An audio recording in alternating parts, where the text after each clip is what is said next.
Welcome to Page Unfolded, where we believe, read more, live more.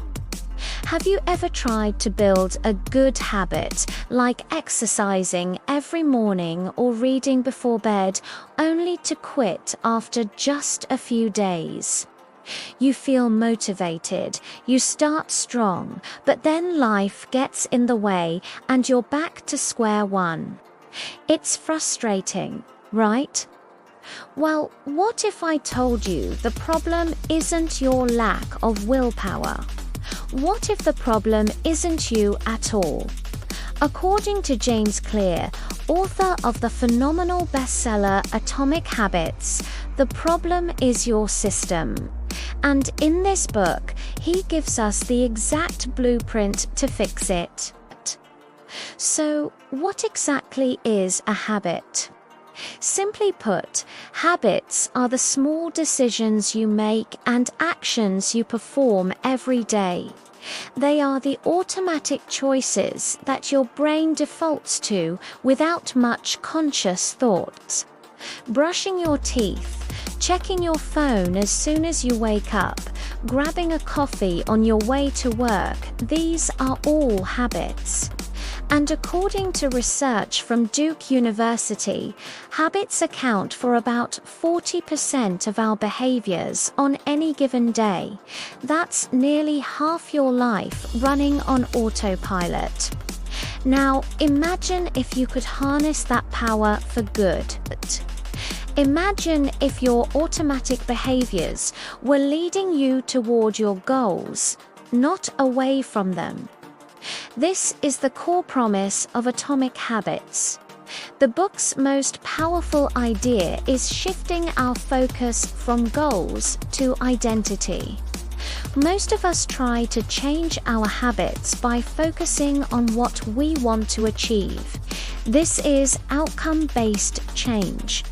For example, I want to lose 20 pounds. The problem is, this approach is fleeting. Once you hit the goal, what happens next? Often, we revert to our old ways. Clear proposes a more powerful alternative, identity-based habits.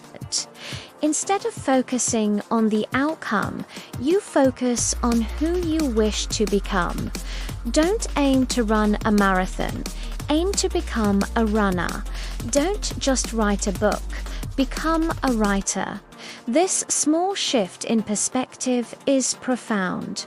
Every action you take is a vote for the type of person you wish to be.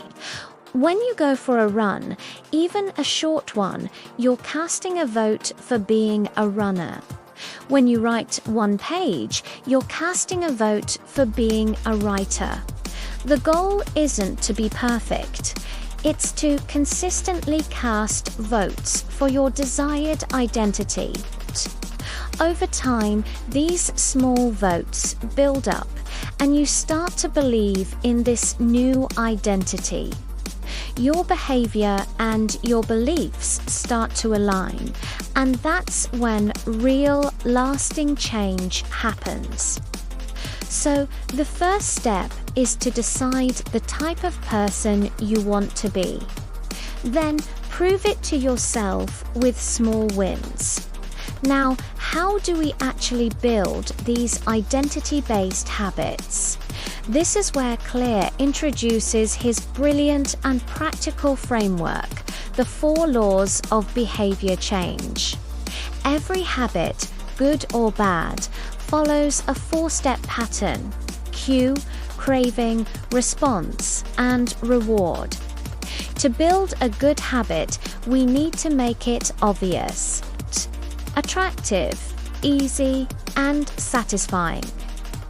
Let's break down each law. The first law is to make it obvious. The cue is the trigger that kicks off a habit. Many of our habits are tied to a specific time and location. You see your bed cue, and you feel the urge to check your phone. To build a new habit, we need to make the cue as obvious as possible. A powerful technique for this is habit stacking. You link your desired new habit to an existing one. Instead of saying, "I will meditate," you say, "After I pour my morning coffee, I will meditate for 1 minute." Your existing habit pouring coffee becomes the obvious cue for your new one. Another great tip is to design your environment for success. Want to read more? Place a book on your pillow. Want to eat healthier? Put fruit in a bowl on the counter, not hidden in the fridge. Make the cues for your good habits impossible to miss. The second law is to make it attractive. The craving is the motivational force behind every habit. We're more likely to do something if we find it appealing. To make a habit more attractive, Clear suggests temptation bundling. This is where you pair an action you want to do with an action you need to do. For example, I will only listen to my favorite podcast while I am on the treadmill, or I can watch an episode of my favorite Netflix show after I finish my workout. By linking something you enjoy with a habit you're trying to build, you make the habit itself more attractive. You start looking forward to it. It's also about joining a culture where your desired behavior is the normal behavior. If you want to get fit, join a gym or a running club where everyone else is already doing it. When you're surrounded by people who embody the habit you want, it becomes much more attractive to you. The third law is to make it easy. The response is the actual habit you perform. Here's a hard truth. Human beings are wired to conserve energy. We naturally gravitate toward the path of least resistance. The more energy a habit requires, the less likely we are to do it.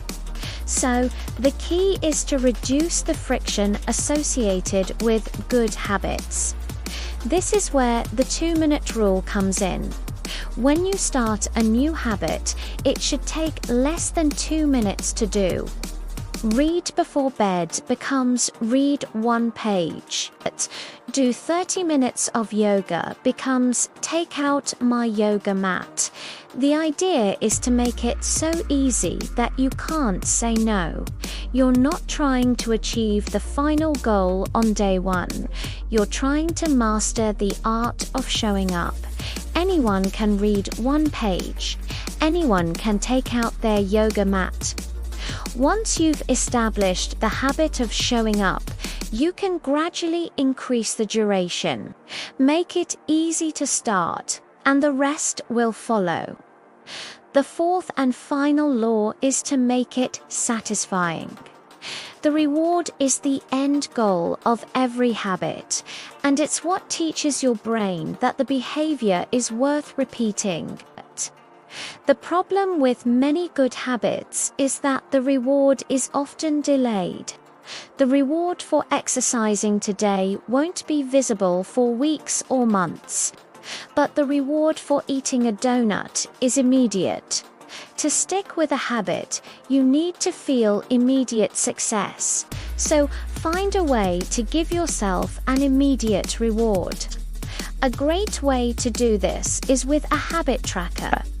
Every time you complete your habit, put a big X on your calendar.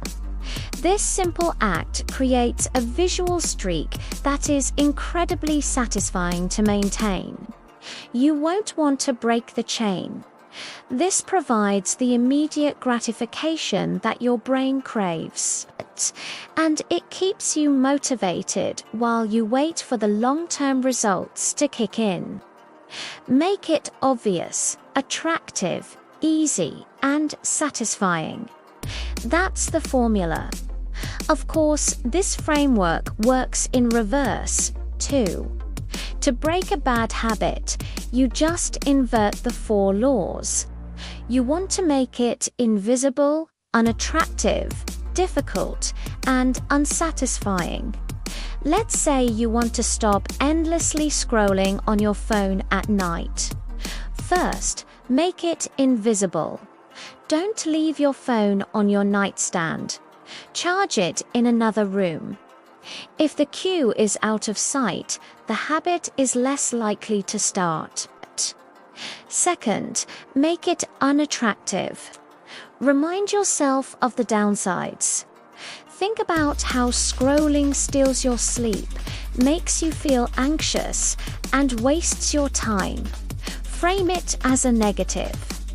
Third, make it difficult. Add friction. You could delete the social media apps from your phone and only allow yourself to check them on your laptop, or set up a complex password that you have to enter every time. The more steps it takes, the less likely you are to do it. Finally, make it unsatisfying. Ask a friend to be an accountability partner. Every time you get caught scrolling late at night, you have to pay them $5. The immediate pain of losing money will make the habit far less satisfying. To tie it all together, Clear uses a beautiful metaphor: the ice cube. Imagine you're in a room that's 25 degrees. You start to slowly heat the room. 26, 27, 28 degrees. Nothing happens to the ice cube. It's still a solid block of ice. You keep going. 29, 30, 31 degrees, still nothing. It can feel like all your effort is wasted. But then you hit 32 degrees and suddenly the ice begins to melt. A 1-degree shift triggers a massive change. Habits work the same way. You can put in work for days, weeks, or even months without seeing any tangible results. This is what Clear calls the plateau of latent potential. It's the period where you feel like you're not making progress, but you are. You're building up potential, just like the heat in the room. And then, one day, you cross a threshold, and the results seem to come all at once. The key is to have faith in the process and to keep showing up, even when you don't see immediate results. Your small atomic habits are building on each other, compounding over time, until you finally break through. In the end, Atomic Habits isn't about one massive, life-altering change. It's about the power of small, consistent improvements. It's about getting 1% better every day. It's about building systems that make success the easiest and most logical outcome. It's a book that provides a practical, actionable, and deeply human guide to becoming the person you want to be, one tiny change at a time. At Page Unfolded, we share the books that can truly shape your life, because we believe more, live more. So, what's one small habit you want to build or break? Let us know in the comments below. We'd love to hear from you. And if you found this summary helpful, don't forget to like this video, subscribe to our channel, and keep turning the page with us only here on Page Unfolded. Thank you for watching.